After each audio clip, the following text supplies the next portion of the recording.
దేవుని పరిశుద్ధ నామమునకు మహిమ కలుగునుగాక. దేవుని నామానికి స్తోత్రాలు చేస్తున్నాను.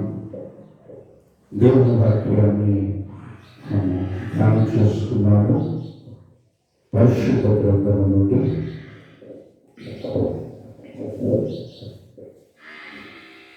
లూకా సువార్త 7వ అధ్యాయము. లూకా సువార్త 7వ అధ్యాయము 1వ వచనం నుండి 10వ వచనం వరకు చదువుకున్నాము. ఆయన తన మాటలను ప్రజలకు పూర్తిగా వినిపించిన తరువాత కపెర్నహూముకి వచ్చాడు. ఒక శతాధిపతికి ప్రియుడైన దాసుడు రోగి అయి చాలా చిత్తమై ఉండేది. శతాధిపతి యేసుని గురించి విని ఆయన వచ్చి తన దాసుని స్వస్థపరచవలెనని ఆయనను వేడుకొనుటకు యూదుల పెద్దలను ఆయన వద్దకు పంపారు. వారు యేసు వద్దకు వచ్చి, నీ వలన ఈ మేలు పొందుటకు అతడు యోగ్యుడు, అతడు మన జనులను ప్రేమించి మనకు సమాజ మందిరము తానే కట్టించిందని ఆయనతో చెప్పి మిక్కిలి బతిమాలుకుంది. కావున యేసు వారితో కూడా వెళ్ళాడు. ఆయన ఆ ఇంటి దగ్గరకు వచ్చినప్పుడు శతాధిపతి తన స్నేహితులను చూసి, మీరు ఆయన వద్దకు వెళ్ళి, ప్రభువా, శ్రమ కూర్చుకొనవద్దు, నీవు నా ఇంటిలోనికి వచ్చుటకు నేను పాత్రుడనని కాదు, అందుచేత నీ యొద్దకు వచ్చుటకు పాత్రుడనని నేను ఎంచుకొనలేదు. అయితే మాట మాత్రము చెరువు, అప్పుడు నా దాసుడు స్వస్థపరచబడినని నేను సహా అధికారమునకు లోబడిన వాడు నా చేతి కింద సైనికులున్నారు. నేను ఒకరి పొమ్మంటే పోగును, ఒకరి రమ్మంటే వచ్చును.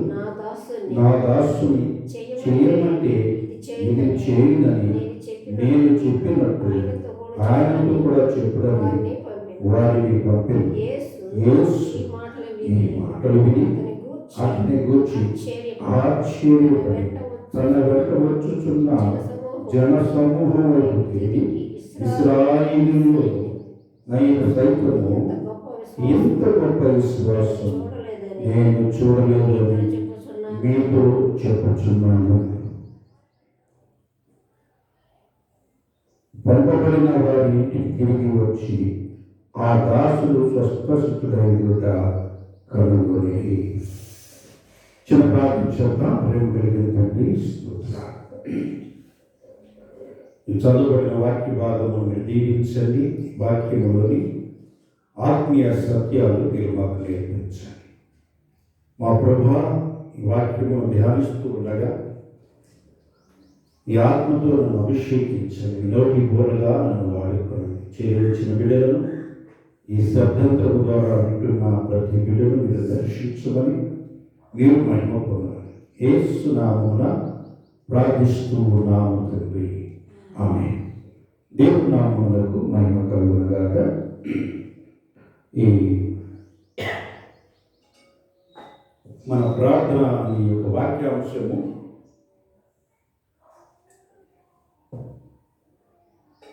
నీవు కూడా యేసుని ఆశ్చర్యపరచగలవు.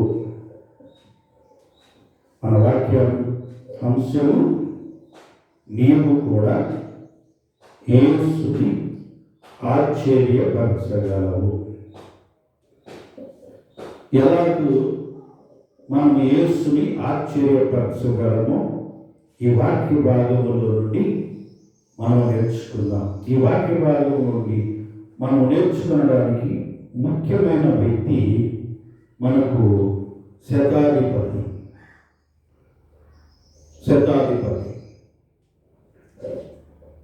మరి ముఖ్యమైన వ్యక్తి యేసుక్రీస్తు. మూడవ వ్యక్తి శతాధిపతి దాసుడైన శతాధిపతి దాసుడు. నాలుగవది యోగుల పెద్దలు. ఐదవది స్నేహితులు. దేవునికి స్తోత్రం. ఇక్కడ ఐదుగురు వచ్చి మనం చూస్తూ ఉన్నాం. ఈ ఐదుగురులో మొదట మనము ప్రాముఖ్యంగా చెప్పుకోవలసిన వ్యక్తి ఎవరై అంటే శతాధిపతి.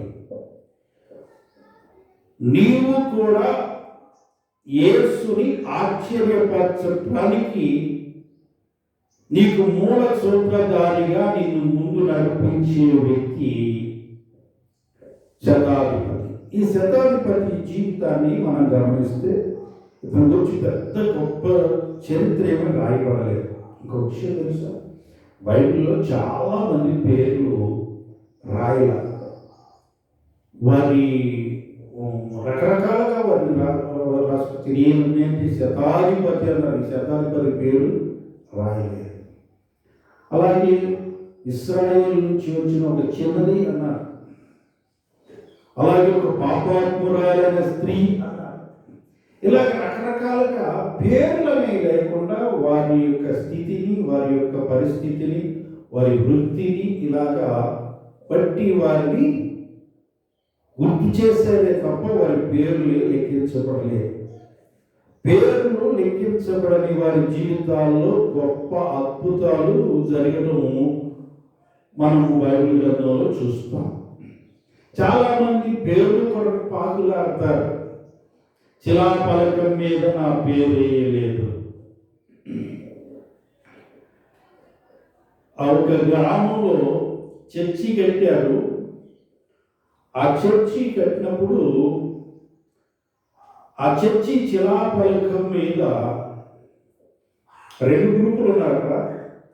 ఒక గ్రూపు వ్యక్తి పేరు వేశారు, ఇంకో గ్రూపు వ్యక్తి పేరు వేయలేదు. ఆ పేరు అయినందుకు గొప్ప గొడవ చేసి చర్చికి తాళాలు వేశారు. ఇప్పుడు అందులో చర్చిలో ఎవరు ఆరాధన చేయటం లేదు. దేని కొరకై అంటే పేరు కొరకు. నా పేరు పేపర్లో ప్రకటించలేదు కనుక, నా పేరు పేపర్లో వెనకబెట్టారు కనుక, నా పేరు పేపర్లో చిన్న అక్షరాలతో వేశారు కనుక, పాంప్లెట్స్ లో నా పేరు ఎక్కడో ఒక మూలం చేర్చారు కనుక, ఇలాగా చాలా మంది పేరు కొరకు ప్రాకులాడే వాళ్ళు ఉన్నారు. వీళ్ళంతా ఏ కోవకు చెందిన వాళ్ళు అంటే ఈ పేరు కొరకు ప్రాకులాడేవాళ్ళు దైవజనులు కావచ్చు, విశ్వాసులు కావచ్చు, లేకపోతే రాజకీయ నాయకులు కావచ్చు, ఇంకొకళ్ళు ఎవరైనా కావచ్చు. ఈ పేరు కోసం ప్రాకులాడే వాళ్ళు ఎవరికి చెందిన వాళ్ళు అంటే నిమ్రోదు తరానికి చెందిన వారు అన్నమాట. దేవుడికి స్తోత్రం. ఎవరి తరానికి? నిమ్రోదు శకానికి చెందినవాడు, అంటే ఆ కోవకు చెందినవాడు, నిమ్రోదు కోవకు చెందినవాడు. ఏం చేశారు వాళ్ళు? దేవుడు చెప్పినది కాకుండా వారు ఏమనుకున్నారట, మనం ఇక్కడ నుండి చెదిరిపోకుండాను, ఒకవేళ ప్రళయం వస్తే మునిగిపోకుండా ఉండటానికి ఒక గొప్ప గోపురాన్ని కట్టి ఏం సంపాదించుకుందాం? పేరు సంపాదించుకుందాం అనుకున్నారు. పేరు కోసం ప్రాకులాడే వాళ్ళందరూ నిమ్రోదు కోవకు చెందిన వాళ్ళు. పేరు కాదు. ఇక్కడ శతాధిపతి మనం గమనించినప్పుడు శతాధిపతి పేరును వ్యక్తపరచలేదు. శతాధిపతి ఏంటి? అతడు ఒక 100 మంది సైనికులు అధిపతి అయ్యండి, రాజ్యాధికారం కలిగిన వాడయ్యండి, ఒక గొప్ప ఉన్నత స్థానం కలిగిన వాడయ్యండి. అతను పేరు లెక్కించలేదంటే అతను ఏం చేయాలి? నేను ఇంత గొప్పవాడిని ఉండగా, ఇంత ఇది కలిగిన వాడు ఉండగా, ఇంత అధికారం కలిగిన వాడిని అయి ఉండగా, ఈరోజు నేను మీకు నేను సమాజ మందిరాన్ని కట్టించినాను, మిమ్మల్ని ఎంతో ప్రేమగా నేను చూసుకుంటే నా పేరు లేకుండా చేస్తావా? ఐదులో నా పేరు లేకుండా చేస్తావా అని మాట్లాడే వ్యక్తి కాడు ఈ శతాధిపతి. దేవునికి స్తోత్రం. హల్లెలూయా. రెండవది, శతాధిపతి జీవితంలో మనం గమనించినట్లయితే అతడు తన దాసుని ప్రేమించాడంట. ఎంత చక్కగా మాట్లాడుతూ చూడండి.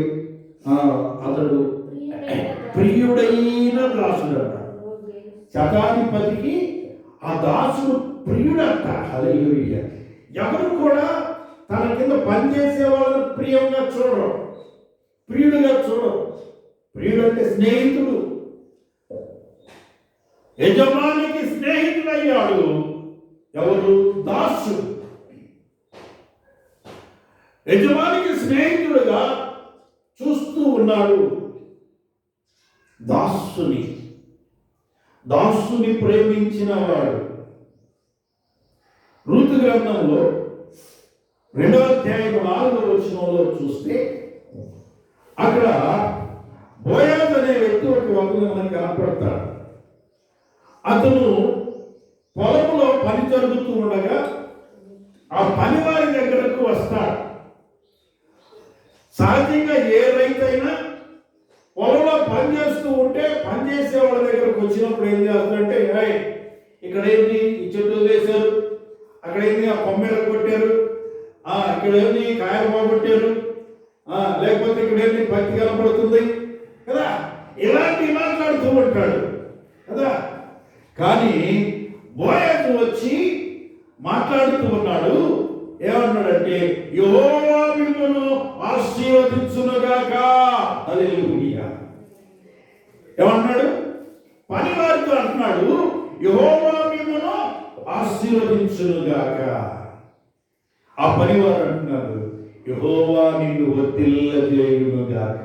హల్లెలూయా. పనివారికి యజమానికి ఎంత అన్యోన్యమైన గొప్ప సంబంధం.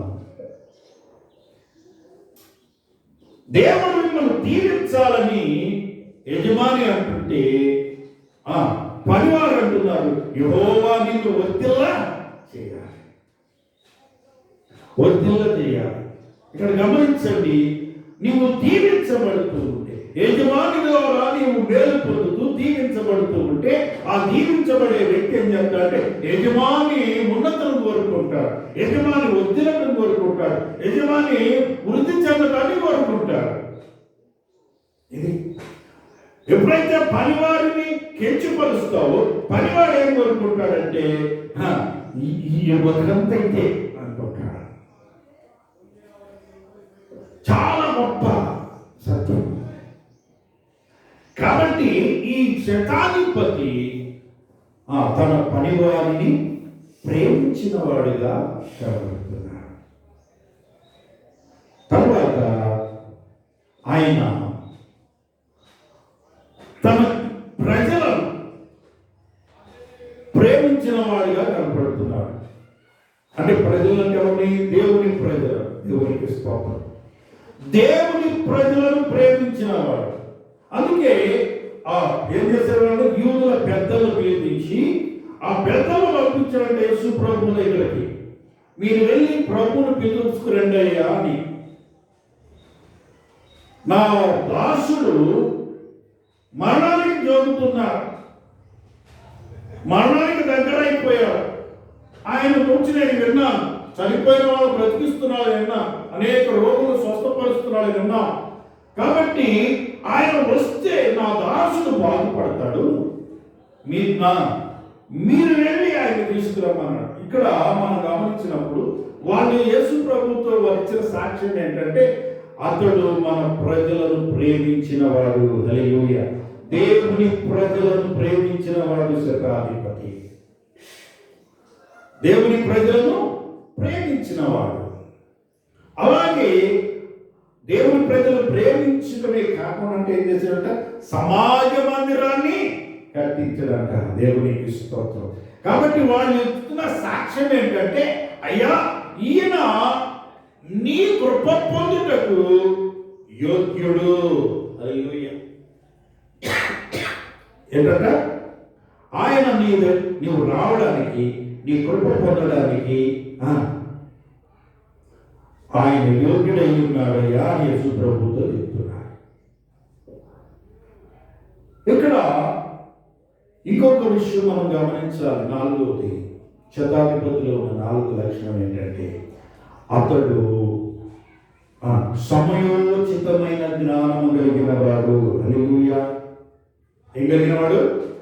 సమయోచితమైన జ్ఞానం కలిగిన వాడు.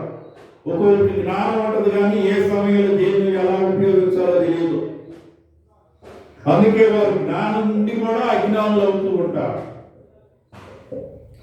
జ్ఞానం ఉండడం గొప్పతనం కాదు, కానీ ఆ జ్ఞానాన్ని సమయోచితంగా ఉపయోగించడం అనేది ముఖ్యం. ఇతను సమయోచితమైన జ్ఞానం కలిగిన వాడు. యేసు ప్రభువును పిలవడానికి ఏం చేశాడు? యేసు ప్రభువుకు తగిన ప్రజలను పంపించాడు. ఎవరు పంపించాడు? యేసు ప్రభువు తగిన యూదులలో పెద్దలను పంపించాడు యేసు ప్రభువును పిలవడానికి. ఏ భటుడో పంపించి, ఏ సైనికుడో పంపించి మా మా మా అయ్యగారు రమ్మంటున్నాడండి మిమ్మల్ని అని పిలవచ్చు కదా. అది ఉత్తమమైంది కాదు. అది అధికార మదం అంటారు దాన్ని. ఒక్కొక్కడు అధికార మదాన్ని చూపిస్తారు, అధికార దర్పణము చూపిస్తారు. అడుగు వరకు రాకపోతాడు. అధికార మదాన్ని చూపించి, అధికార దర్పణం చూపించి అధికారము చెలాయించేవాడు ఎందుకు పనికి రాకుండా పోతాడు చివరికి. ఇతను తన అధికారాన్ని ఉపయోగించలేదు, కానీ ఏం చేశాడు? ఆయనకు చెందిన ప్రజల్లో ఉన్న పెద్దలను పంపించాడు. ఎందుకంటే వీరైతే ఆయన తగినట్లుగా చెప్పగలుగుతారు. అదే సైనికుడు పంపిస్తే ఏం చేస్తారు తెలుసా? సైనికుడు వెళ్ళిపోయేమంటాడు, యేసు ప్రభువా, మా అయ్యగారు మా మా శతాధిపతి గారు నిన్ను తీసుకురమ్మన్నాడు, ఎందుకంటే పోదాం అని అంటాడు. అంటే వాడికి ఎలాగ ఆయనతో మాట్లాడి తీసుకురావాలో తెలీదు. ఎందుకు తెలుసా? ఈ సైనికులు, ఈ పోలీసు వాళ్ళకి ఏ గడకి ప్రేమ చూపించే విధానం కనపడదు. ఏ గడకి అని లాక్కి ఎక్కువ ఇష్టం ఉంటారు అన్నమాట. అందుకనే వాళ్ళు పంపించుకుని ఏం చేశాడు? పెద్దలను పంపించాడు. పెద్దలు ఎందుకు పంపించాడు అంటే పెద్దలు అయితే కరెక్ట్గా ఆయనతో మాట్లాడగలుగుతారు, ఆ విషయాలు ఆయనకి వివరంగా చెప్పగలుగుతారని పెద్దలను పంపించాడు. దేవునికి స్తోత్రం. హల్లెలూయా. యేసు ప్రభు ఆ ఇంటికి వస్తూ ఉండగా ఇక్కడ రెండవ విషయం, యేసు ప్రభు ఇంటికి వస్తూ ఉండగా ఇంటికి వచ్చే టైంలో మన పెద్దలు ఉపయోగించలేదు. అదే సమయోచిత జ్ఞానం అంటే. ఇప్పుడు ఎవరు పంపిస్తున్నాడు? స్నేహితుల్ని పంపించాడు. స్నేహితులు పంపించాడు. ఎందుకు స్నేహితులు పంపించాడు? స్నేహితులతో ఏం చెప్పి పంపించాడు? నేను నా ఇంటికి వచ్చుటకు నేను యోగ్యుడను కాదు, లేదా నేను నీ యొద్దకు రావడానికి నేను యోగ్యుడని అనుకోవటం లేదు. కాబట్టి నీవు మాట చెలవిస్తూ, నువ్వు ఒక్క మాట సెలవిస్తే నా దాసుడు బాగుపడతాడు. దేవునికి స్తోత్రం. హల్లెలూయా. ఈ మాటలు చెప్పి పంపించాడు. స్నేహితులే ఎందుకు పంపించాడు? స్నేహితులైతే ఇతని గురించి తెలిసిన వాడు. హల్లెలూయా. ఇప్పుడు యేసు ప్రభువును పిలవడానికి అయితేనే యేసు ప్రభువుకు సరిపోయిన వాడిని, ఆయన గురించి తెలిసిన వాడిని, ఆయనకు చెప్పగలిగిన వారిని అక్కడ పంపించాడు. ఇప్పుడు తన గురించి తెలిసిన వారికి, తనను గురించి చెప్పగలిగిన వారిని యేసు ప్రభు దగ్గర పంపిస్తున్నాడు. అంటే ఇక్కడ రెండు విషయాలు మనం గమనించాలి. ఒకటి సమయోచితమైన జ్ఞానము, రెండవది తన యొక్క తగ్గింపు, తన యొక్క స్థితి, ఆయన గొప్పతనం ఏంటో తన స్నేహితులకు కూడా తెలియజేయడం. హల్లెలూయా. ఎందుకు తను ఆ యేసు ప్రభు దగ్గర తగ్గించుకున్నాడో, యేసు ప్రభు యొక్క గొప్పతనం ఏంటో తన స్నేహితులకు కూడా తెలియజేయడం కోసం స్నేహితులను పంపించాడు యేసు ప్రభు దగ్గరికి. పంపించి, అయ్యా నీవు నా ఇంటికి రావడానికి నేను యోగ్యుడను కాదు. ఇలా మనం గమనించాలి. యేసు ప్రభు దగ్గర పెద్దలు ఏం చెప్పారు? అతడు నీ ద్వారా మేలు పొందుటకు యోగ్యుడు. జాగ్రత్తగా గమనించారు. పెద్దలు చెప్పిన మాట ఏంటి? నీ ద్వారా మేలు పొందుటకు అతడు యోగ్యుడు అని వారు చెప్పారు. ఇప్పుడు స్నేహితులు వచ్చి యేసు ప్రభుతో చెప్తున్న మాట ఏంటంటే, అతడు తన ఇంటికి నువ్వు రావడానికి అతడు యోగ్యుడు, లేదా అతను నీ దగ్గరకు రావడానికి కూడా అతడు యోగ్యుడు కాదు. ఎంత గొప్ప సంగతి! ఓ పక్క పెద్దలేమని ఆయన యోగ్యుడని ప్రభుతో చెప్తుంటే, మరో పక్క ఆయన చెప్తున్నా అంటే నేను యోగ్యుడను కాను. తగ్గింపు. యోగ్యుడు కాదా? 100 మందికి అధికారి కదా, 100 మంది సైనికులకు అధికారి, గొప్ప పేరున్నవాడు, యూదుల్లో మంచి పేరుంది, మంచివాడని పేరుంది, మంచి ఇల్లు ఉంది, గొప్ప పెద్దరికం కలిగిన వాడు. ఎంత ఇల్లున్నప్పుడు యేసు ప్రభు ఇంట్లోకి రావడానికి ఆయన యోగ్యత లేదట? లేదు. ఈ లోకములో నువ్వు ఎంత గొప్పవాడివి అయితే అవ్వచ్చు, ఎంత ఆస్తిపడు అయితే అవ్వచ్చు, ఎంత పదవి పదకొండు ఉంటే ఉండొచ్చేవో కానీ యేసు దగ్గర నీవు అయోగ్యుడవే. ఎందుకో తెలుసా? ఇదంతటిని సృష్టించిన వాడు ఆయన కనుక ఆయన ముందు నీవు నేను యోగ్యుడిని అని ఎప్పుడు తలెత్తుకొని 20,000 దానికి వీలు లేదు. యేసు ప్రభుని ఆశ్చర్యపరచడానికి గల ఇతరులో మనం చూస్తున్న క్వాలిటీస్, ఒకటి అతడు తన దాసుని ప్రేమించినవాడు, రెండవది దేవుని ప్రజలను ప్రేమించినవాడు, మూడవది తను సమయోచితమైన జ్ఞానము కలిగినవాడు, నాలుగవది అతడు తనను తాను